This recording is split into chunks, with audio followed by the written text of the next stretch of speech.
Hi everyone and welcome back to another guide discussion with me, Ma'am Fab. So for today's video, we will focus on understanding our internal analysis.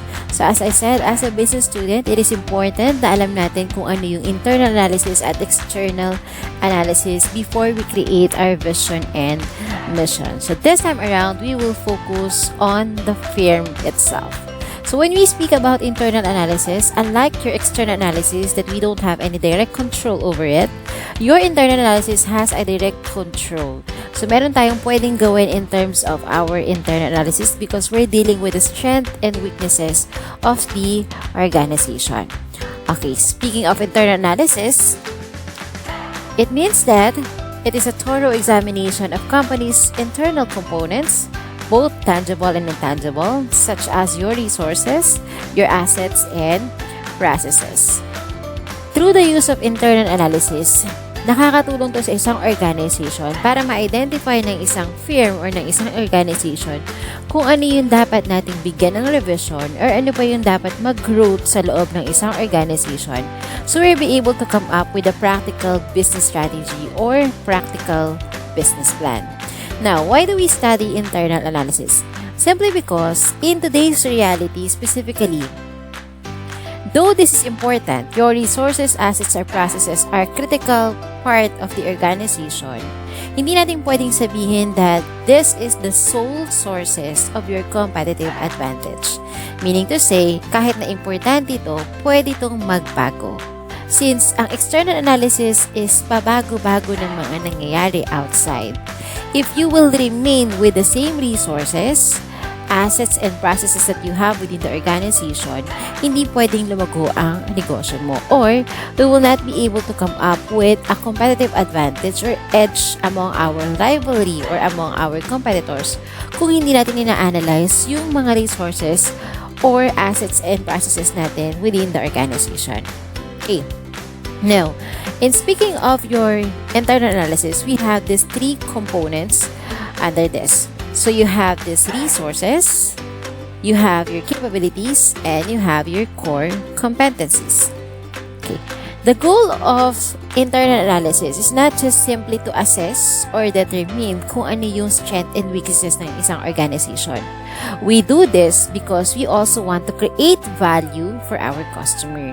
When we say value, it is measured by product's performance and characteristics by the customer is willing to pay.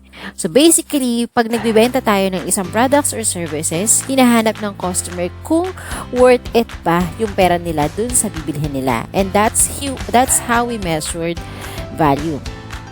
When we have this value creating strategy, that is the only way for the company to have the above average return.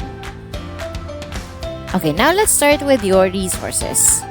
Resources are tangible or intangible assets of an organization essential for its activities and processes. So pag sinabi nating resources, hindi lang yan tungkol sa mga physical properties ng isang organization or ng isang firm. In a broader scope, when we speak about resources, it is a spectrum of individual, social, and organizational phenomena. Meaning your employees, the way we communicate with the community or with your market, as well as your organizational chart or the way we place our people within the organization are all part of what's so-called resources. Now, your resources can be classified into two: your tangible resources and your intangible resources. When we say tangible resources, these are resources or assets that can be observed and quantified. When you say intangible assets, these are assets that are rooted deeply in the firm's history, accumulated over time, and relatively difficult for competitors to analyze and imitate. Your tangible resources can be classified into four. You have your financial resources, organizational resources, physical resources, and technological resources. Those are all included under your tangible resources. The financial resources will be your capacity to borrow money, the firm's ability to generate money or to generate funds, that is under your financial resources. Your organizational resources will be your financial reporting or formal reporting structure. Your physical resources from the word itself, that could be your production equipment, your manufacturing facilities, your distribution center, your product inventory are all included under your physical resources, as well as your technological resources, anything that is related to technology resources such as your copyrights, patents, trademarks are all included under your technological resources. Whereas talking about intangible resources, this will be your human resources, innovation resources, and reputational resources. That includes knowledge, trust, skills, ability to collaborate with others, your scientific capabilities, your ideas, your brand name, and the perception of the people towards your products and services. Your resources cannot be a sole source of your value creating strategy. Hindi pwedeng dahil meron tayong mga resources, pwede na nating sabihin na pwede tayong mag-create ng isang strategy wherein it can give value to our customer. Aside from your resources, you also need to have your capabilities or kakayahan in Tagalog. Ayan na, para madali. Okay, your capabilities are industry-specific skills, organizational knowledge, or relationship that are usually intangible in nature and can be generated through the internal activities. Your capabilities are often developed in specific functional area. That's why we have these competitors. Kaya tayo nagkakaroon ng competitors simply because nakikita nila na hindi tayo capable on one specific function within the organization. I'll give you the sample. Let's say, for example, here are the different functional areas within the organization. We have distribution, human resources, marketing, research and development. And we have these different kinds of capabilities and example of the firms. In terms of effective use of logistic management techniques, okay, under distribution, si Starbucks ang very good with that, as well as McDonald's. Marami silang distribution, they are good with their distribution strategy. Magaling sila sa logistic management techniques, kaya marami silang branches all over the world. In terms of human resources functional area, motivating, empowering, and retaining employees, two good companies will be Microsoft and Google. They are good in retaining their employees. In terms of functional areas of marketing, effective promotion, effective customer service, innovative merchandising, Procter & Gamble Company will be good with this capability under the functional area of marketing.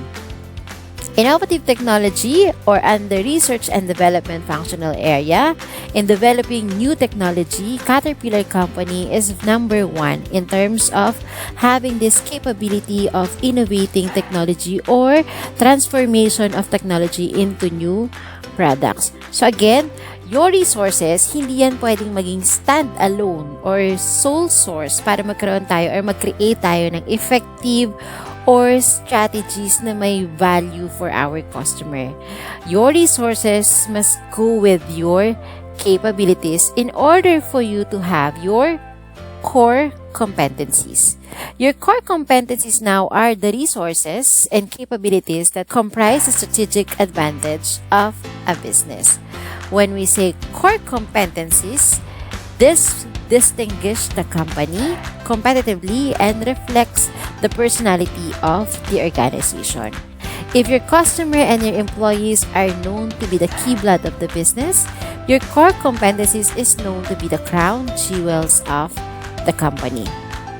Okay, once you gather your resources and capabilities, alam mo na kung ano yung mga resources na meron ka at ano yung kakayahan ng organization mo, you can now come up with your core competencies or your very edge among your competitors. And make sure in doing your core competencies, dapat you have these 4 criteria of sustainable competitive advantage. Your core competencies must be valuable, rare capabilities, costly to imitate, and non-substitutable. Again, under internal analysis, what we are studying here is your core competencies, your resources, and your capabilities.